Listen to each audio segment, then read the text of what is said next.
নমস্কার, শিলিগুড়ি এক্সপ্রেস আপনাদের সকলকে স্বাগত। আমি ঋতু।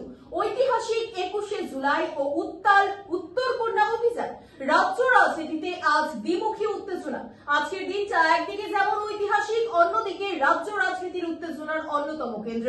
21শে জুলাই তৃণমূল কংগ্রেসের শহীদ দিবস।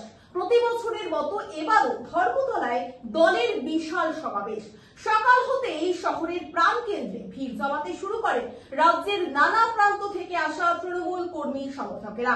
লক্ষ্য একটাই, নেত্রী মমতা বন্দ্যোপাধ্যায়ের বার্তা শোনা। মঞ্চ প্রস্তুত, কর্মী সমর্থকদের ঢল শুরু হয়েছে। মমতা বন্দ্যোপাধ্যায় আজ কোন রাজনৈতিক রণকৌশলের ইঙ্গিত দেন তা জানতে উৎসাহ তুঙ্গে গোষ্ঠী থেকে সাধারণ সমর্থকদের মধ্যেও। দলীয় নেতৃত্বের একাংশ জানাচ্ছে এবারের বক্তৃতা হবে আগামী লোকসভা নির্বাচনকে মাথায় রেখে। অত্যন্ত গুরুত্বপূর্ণ বার্তা সম্বলিত। অন্যদিকে আজই উত্তরবঙ্গে বিজেপির উত্তর কন্যা অভিযান। শিলিগুড়ির ফুলবাড়ি চুনাভাটি এলাকা সকাল থেকেই কার্যত পুলিশি ঘেরাটোপে।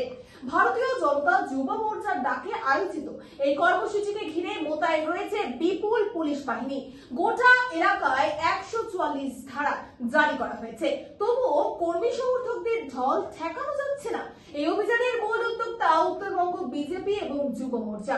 নেতৃত্বে রয়েছেন বিজেপি নেতা ইন্দ্রনীল খা এবং মূল বক্তা হিসেবে উপস্থিত থাকার কথা বিরোধী দলনেতা শুভেন্দু অধিকারী।